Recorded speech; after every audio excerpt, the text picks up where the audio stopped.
축구 승무패 65회차 인생 역전의 기회, 축구 승무패 65회차를 향한 여정. 안녕하세요 사랑하는 구독자 여러분. 드디어 그 순간이 찾아왔습니다. 축구 승무패가 3회 연속으로 2월 되면서 쌓이고 쌓인 당첨금이 이번 추석 연휴를 앞둔 주말에 폭발할 준비를 하고 있습니다. 어쩌면 이번이 우리 모두의 인생을 바꿀 수 있는 단 한 번의 기회가 될지도 모릅니다. 그래서 저는 여러분보다 한 발 앞서 준비했습니다. 수요일 새벽부터 목요일 아침 6시까지 잠을 설치며 모든 경기를 하나하나 꼼꼼하게 살펴보았습니다. 선수들의 컨디션, 최근 전적, 홈과 원정의 차이, 감독의 전술 변화까지 놓치지 않으려 노력했습니다. 커피를 몇 잔이나 마셨는지 기억도 나지 않을 정도로 오로지 분석에만 몰두했던 시간이었습니다. 그리고 이렇게 여러분께 미리 단통 분석을 올려드리게 되었습니다.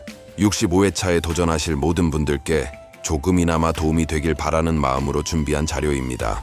이번 추석 연휴가 정말 특별한 명절이 될 수 있기를, 그 기쁨을 여러분과 함께 나눌 수 있기를 진심으로 소망합니다. 65회차 단통 분석, 나의 예측을 담다! 자, 이제 본격적으로 제가 고민하고 또 고민한 끝에 내린 결론을 여러분께 공유하겠습니다. 1번 경기 맨체스터 유나이티드 대 썬더랜드 단통무. 첫 번째 경기를 보며 저는 무승부의 냄새를 맡았습니다. 아모림 감독의 모습을 보면 안타까운 마음이 듭니다. 자신의 전술과 철학에 대한 지나친 고집, 그 아집 때문에 이번 경기에서도 승리를 거두지 못하고 결국 경질되는 수순을 밟게 될 것으로 보입니다. 뭔지는 정확히 모르겠지만 그 옛날 룬이나 박지성, 그리고 호날두가 뛰던 시절의 메뉴를 떠올려 봅니다. 그때는 경기장에 들어서는 순간부터 이겨야겠다는 절실함이 느껴졌습니다. 하지만 지금의 메뉴에게서는 그런 간절함이 보이지 않습니다. 승리에 대한 열망보다는 그저 경기를 치르는 것에 만족하는 듯한 모습.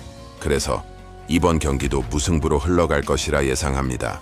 이번 경기 지로나 대 발렌시아 단통승. 발렌시아의 최근 모습을 보면 참으로 안타깝습니다.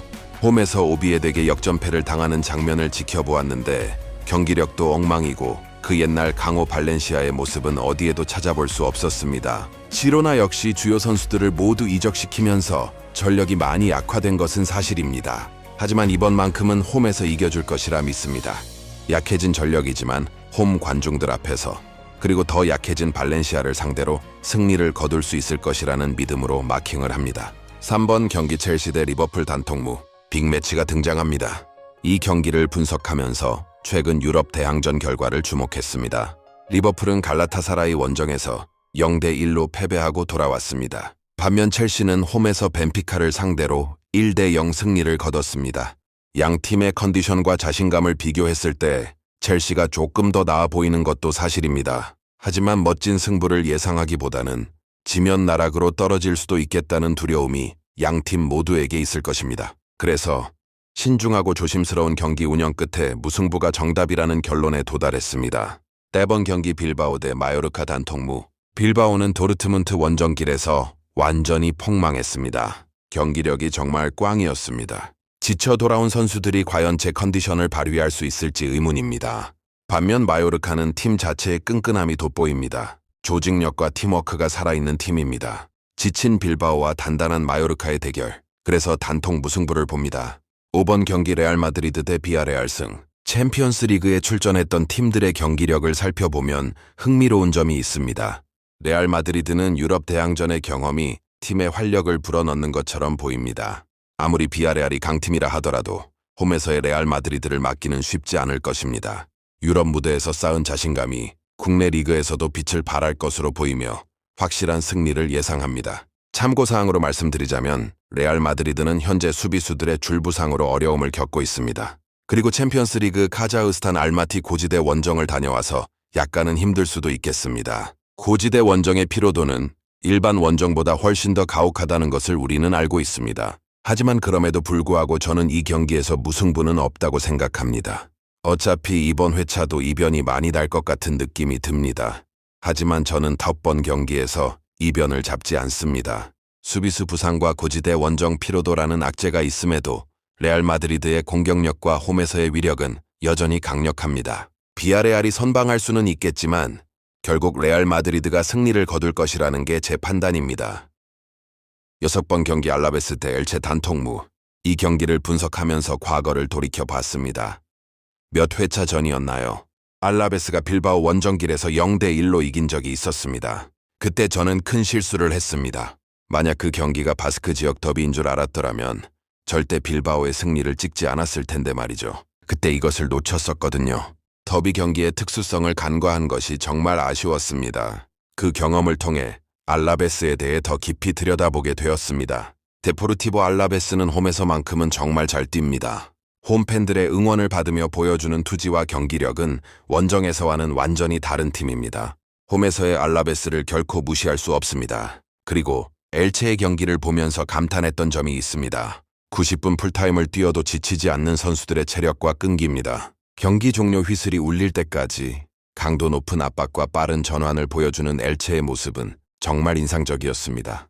홈에서 강한 알라베스와 체력적으로 우수한 엘체, 이 두 팀의 특징을 모두 살펴보면 결국 답은 하나입니다. 그냥 비기는 것이 정답입니다. 양 팀의 강점이 서로를 상쇄시키면서 팽팽한 경기 끝에 무승부로 마무리될 것이라 확신합니다. 7번 경기 아스톤 빌라 대 벌리 단통패. 이 경기가 저에겐 가장 까다로웠습니다. 많은 분들이 홈 아스톤 빌라의 승리를 예상하실 텐데 저는 다르게 봤습니다. 아스톤 빌라는 금요일 새벽 유로파리그 원정 경기를 마치고 돌아온 직후 홈에서 벌리와 맞붙습니다.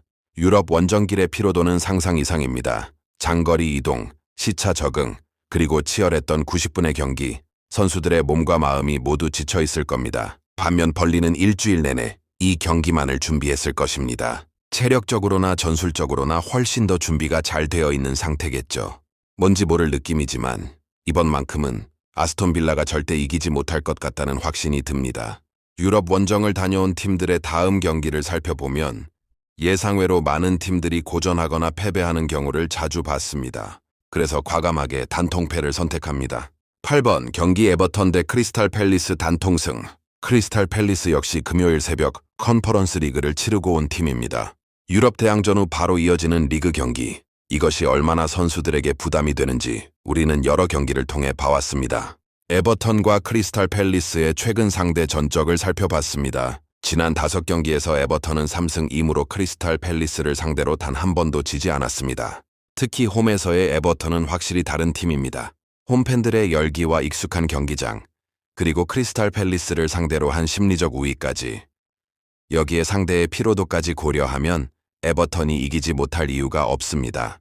크리스탈 팰리스는 컨퍼런스 리그 원정 피로도 때문에 이번 경기에서 절대 이기지 못할 것입니다. 에버턴의 승리를 확신합니다. 9번 경기 뉴캐슬 대 노팅엄 단통승. 노팅엄 포레스트도 금요일 새벽 유로파리그 경기를 치르고 뉴캐슬 원정길에 오릅니다.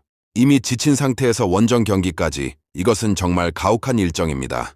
뉴캐슬의 최근 상승세가 심상치 않습니다. 유럽 무대에서의 경험이 선수들에게 큰 자산이 되고 있는 것 같습니다.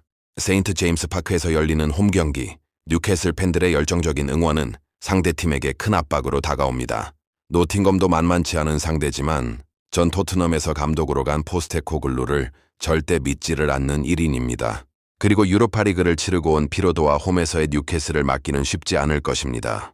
이 경기는 편하게 뉴캐슬의 승리를 보는 것이 합당하다고 봅니다. 그 에너지와 자신감이 국내 리그에서도 이어지면서 승리를 거둘 것으로 보입니다.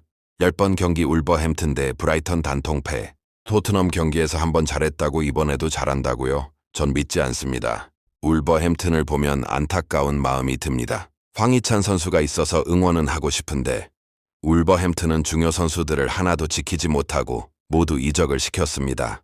올해 무조건 강등권에서 허덕일 것이고 그냥 강등될 것 같은 느낌이 드는 것이 저만의 생각일까요? 팀의 전력이 너무나도 약화되었고 조직력도 무너진 상태입니다.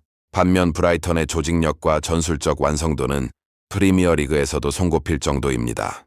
명확한 전술 개념과 선수들의 이해도가 높은 팀이죠. 이번 경기에서 울버햄튼이 브라이턴을 막을 방법은 없어 보입니다. 브라이턴의 승리를 확신합니다. 11번 경기 브렌트포드 대 맨체스터 시티 단통무. 또 다른 빅매치입니다. 맨시티의 압도적인 전력에도 불구하고 브렌트포드는 홈에서 강한 저항을 보일 것입니다. 특히 브렌트포드의 홈구장은 상대팀에게 까다로운 곳으로 유명합니다. 브렌트포드의 끈끈함을 믿어봅니다. 팀워크와 조직력, 그리고 홈에서의 투지가 맨시티의 화려한 개인기를 막아낼 것입니다. 맨시티도 쉽게 이기기 어려운 상대라는 것을 알고 있을 겁니다. 결국 팽팽한 접전 끝에 무승부로 마무리될 것이라 예상합니다. 12번 경기 에스파뇰 대 베티스 단통승. 홈에서의 에스파뇰은 결코 호락호락하지 않습니다. 그런데 여기서 중요한 포인트가 있습니다. 베티스는 유로파리그를 치르고 온 팀입니다. 또다시 유럽 대항전 피로도가 변수로 작용합니다. 베티스의 원정 경기력을 분석해보면 홈에서만큼의 안정감을 보여주지 못하는 경우가 많습니다. 여기에 유로파리그 피로도까지 더해지면 베티스는 절대 이번 경기에서 이기지 못할 것입니다. 에스파뇰의 승리를 확신하며 점 찍습니다. 13번 경기 레알 소시에다드 대 라요 바에카노 단통승. 라요 바에카노 역시 컨퍼런스 리그 출전 후 이 경기를 치릅니다. 이제 패턴이 보이시나요? 유럽 대항전을 치른 팀들이 얼마나 고전하는지 말입니다. 소시에다드의 안정적인 경기력과 홈에서의 강점, 그리고 상대의 컨퍼런스 리그 피로도를 고려하면 라요 바에카노는 절대 이기지 못할 것입니다. 홈에서의 경기 운영 능력과 최근 컨디션을 고려했을 때 소시에다드는 충분히 승리를 거둘 수 있는 경기입니다. 확신을 가지고 단통승을 선택합니다. 13번 경기 셀타비고 대 AT 마드리드 단통패. 셀타비고도 유로파리그에 출전을 합니다. 하지만 이번만큼은 상대가 너무 강합니다. AT 마드리드의 원정 경기력과 승부 근성을 믿고 AT 마드리드의 승리로 마무리합니다. 시몬네 감독의 전술적 노련함과 선수들의 경험이 빛을 발할 것입니다. 특히 제가 앞서 말씀드렸던 것처럼 AT 마드리드는 레알 마드리드를 잡은 그 기세를 이어가고 있습니다. 라이벌 레알을 꺾은 후에 AT 마드리드는 당분간 계속 승리를 거둘 것입니다. 그 자신감과 팀 분위기가 최상인 상태에서 유로파리그를 치르고 지친 셀타 비고를 상대하는 것은 어렵지 않을 것입니다. AT 마드리드의 확실한 승리를 예상합니다. 여기서 한 가지 더 말씀드리자면 이번 회차에서 가장 중요한 키워드는 바로 유럽 대항전 피로도입니다. 유로파리그나 컨퍼런스 리그에 출전했던 팀들이 반드시 이긴다는 공식은 없습니다. 오히려 과밀한 일정 속에서 지친 선수들이 국내 리그에서 부진한 모습을 보이는 경우가 훨씬 많습니다. 레알 마드리드나 뉴캐슬, 에버턴처럼 유럽 대항전의 경험이 긍정적으로 작용하는 경우도 있지만 빌바오, 아스톤 빌라, 크리스탈 팰리스, 노팅엄, 베티스, 라요 바에카노, 셀타 비고처럼 원정 피로도가 독이 되는 경우가 훨씬 많습니다. 특히 금요일 새벽에 유럽 경기를 치르고 주말에 바로 리그 경기를 치르는 팀들은 정말 고전할 수밖에 없습니다. 그래서 단순히 유럽 대항전 출전 여부만으로 승패를 판단하는 것은 위험하다는 점을 꼭 기억하시길 바랍니다. 오히려 유럽 경기를 치른 팀이 불리한 경우가 많다는 것, 이것이 이번 회차의 핵심 포인트입니다. 참고는 참고일 뿐, 최종 선택은 여러분의 목. 여기까지가 제가 밤을 새워가며 고민한 65회차 단통 분석입니다. 하지만 명심하셔야 할 것이 있습니다. 이 분석은 어디까지나 저의 개인적인 견해이자 참고 자료일 뿐입니다. 축구는 둥근 공 하나가 만들어내는 예측 불가능한 드라마입니다. 90분 동안 무슨 일이 일어날지 아무도 모릅니다. 제 분석이 정답이라고 확신할 수도 없고 그래서도 안 됩니다. 단지 여러분의 선택을 돕는 하나의 의견으로 받아들여 주시고 최종 결정은 여러분 자신의 판단과 직관으로 내리시길 바랍니다. 저의 분석은 참고사항일 뿐 여러분의 소중한 선택에 작은 도움이 되기를 바랄 뿐입니다. 함께 걸어가는 여정. 만약 이 글을 읽으시면서 제가 노력하는 모습이 느껴지셨다면, 그리고 여러분을 위해 정성을 다하는 진심이 전해졌다면 부디 구독과 좋아요, 그리고 알림 설정으로 응원해 주시길 부탁드립니다. 여러분의 작은 클릭 하나하나가 저에게는 새벽을 밝히며 분석하는 원동력이 됩니다. 이번 추석 연휴 모두가 행복한 결과를 맞이하시길 진심으로 기원합니다. 함께 응원하겠습니다. 감사합니다. 해운대 승부 예측의 신채널 이소룡이었습니다.